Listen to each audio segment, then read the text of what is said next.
हमारी आज की कहानी का शीर्षक है भिखारी या व्यापारी। एक भिखारी था। रेलगाड़ी में भीख मांगने के दौरान उसे सूट बूट पहने हुए एक सेठ दिखे। उसने सोचा कि यह व्यक्ति बहुत अमीर लगता है, इससे भीख मांगने पर यह मुझे जरूर अच्छे पैसे देगा।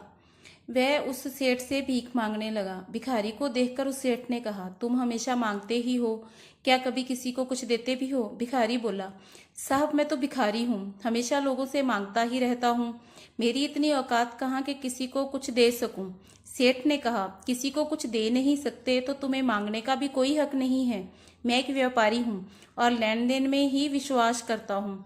अगर तुम्हारे पास मुझे कुछ देने को हो तभी मैं तुम्हें बदले में कुछ दे सकता हूँ। तभी वह स्टेशन आ गया जहां पर उस सेठ को उतरना था। वह ट्रेन से उतरा और चला गया। इधर भिखारी सेठ की कही बात के बारे में सोचने लगा। सेठ के द्वारा कही गई बात उस भिखारी के दिल में उतर गई। वह सोचने लगा कि शायद मुझे भीख में अधिक पैसा इसलिए नहीं मिलता क्योंकि मैं उसके बदले में किसी को कुछ दे नहीं पाता हूँ। लेकिन मैं तो भिखारी हूँ, किसी को कुछ देने लायक भी नहीं हूँ। लेकिन कब तक मैं लोगों को बिना कुछ दिए केवल मांगता ही रहूंगा? बहुत सोचने के बाद भिखारी ने निर्णय किया कि जो भी व्यक्ति उसे भीख देगा तो उसके बदले में वह भी उस व्यक्ति को कुछ ना कुछ जरूर देगा। लेकिन अब उसके दिमाग में ये प्रश्न चल रहा था कि वह खुद भिखारी है तो भीख के बदले में वह दूसरों को क्या दे सकता है। दूसरे दिन जब वह स्टेशन के पास बैठा हुआ था तभी उसकी नजर कुछ फूलों पर पड़ी जो स्टेशन के आसपास के पौधों पर खिल रहे थे। उसने सोचा, क्यों ना मैं लोगों को भीख के बदले में एक गुलाब दे दिया करूं। उसको अपना ये विचार अच्छा लगा और उसने वहां से कुछ फूल तोड़ लिए। वह ट्रेन में भीख मांगने पहुंचा। जब भी कोई उसे भीख देता तो उसके बदले में वह भीख देने वाले को फूल दे देता। उन फूलों को लोग खुश होकर अपने पास रख लेते थे। अब भिखारी रोज फूल तोड़ता और भीख के बदले में उन फूलों को लोगों में बांट देता था। कुछ ही दिनों में उसने महसूस किया कि अब उसे बहुत अधिक लोग भीख देने लगे हैं। वह स्टेशन के पास के सभी फूलों को तोड़ लाता था। जब तक उसके पास फूल रहते थे तब तक उसे बहुत से लोग भीख देते थे, लेकिन जब फूल बांटते बांटते खत्म हो जाते तो उसे भीख भी नहीं मिलती थी।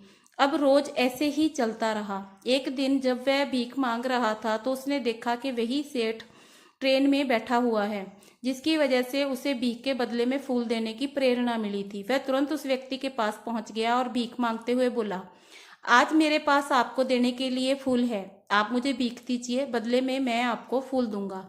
सेठ ने उसे भीख के रूप में कुछ पैसे दे दिए और भिखारी ने उसे गुलाब का फूल दे दिया। उस सेठ को ये बात बहुत पसंद आई। सेठ बोला, वाह क्या बात है, आज तुम तो मेरी तरह एक व्यापारी बन गए हो। इतना कहकर फूल लेकर वह सेठ स्टेशन पर उतर गया। लेकिन उस सेठ द्वारा कही गई बात एक बार फिर से उस भिखारी के दिल में उतर गई। वह बार बार उस सेठ के द्वारा कही गई बात के बारे में सोचने लगा और बहुत खुश होने लगा। उसकी आंखें अब चमकने लगी। उसे लगने लगा कि अब उसके हाथ सफलता की वह चाबी लग गई है जिसके द्वारा वह अपने जीवन को बदल सकता है। वह तुरंत ट्रेन से नीचे उतरा और उत्साहित होकर बहुत तेज आवाज में ऊपर आसमान की ओर देखकर बोला, मैं भिखारी नहीं हूँ, मैं तो एक व्यापारी हूँ। मैं भी उस सेठ जैसा बन सकता हूँ, मैं भी अमीर बन सकता हूँ। ये देख लोगों ने उसे देखा तो सोचा कि शायद वह भिखारी पागल हो गया है। अगले दिन से वह भिखारी उस स्टेशन पर फिर कभी नहीं दिखा। एक वर्ष बाद इसी स्टेशन पर दो व्यक्ति सूट बूट पहने हुए यात्रा कर रहे थे। दोनों ने एक दूसरे को देखा तो उनमें से एक ने दूसरे को हाथ जोड़कर प्रणाम किया और कहा, क्या आपने मुझे पहचाना? सेठ ने कहा, नहीं तो, शायद हम लोग पहली बार मिल रहे हैं। भिखारी बोला, सेठ जी आप याद कीजिए, हम पहली बार नहीं बल्कि तीसरी बार मिल रहे हैं।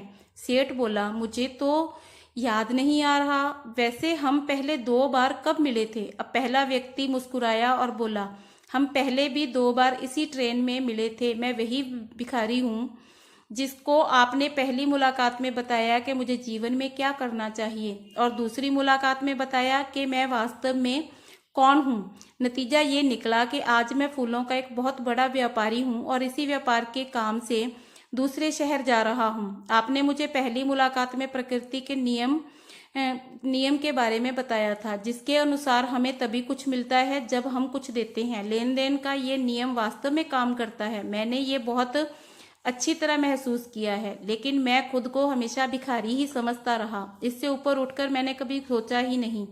और दूसरी मुलाकात जब मेरी आपसे हुई तो आपने मुझे बताया कि मैं एक व्यापारी बन चुका हूँ। अब मैं समझ चुका था कि मैं वास्तव में एक भिखारी नहीं बल्कि व्यापारी बन चुका हूँ। तो हमें इस कहानी से सीख मिलती है, हम अपने आप को जैसा समझ लेते हैं धीरे धीरे वैसे ही बन जाते हैं। भिखारी स्वयं को जब तक भिखारी समझता रहा वह भिखारी ही रहा, लेकिन जब उसने स्वयं को व्यापारी मान लिया तब वह एक व्यापारी बन गया।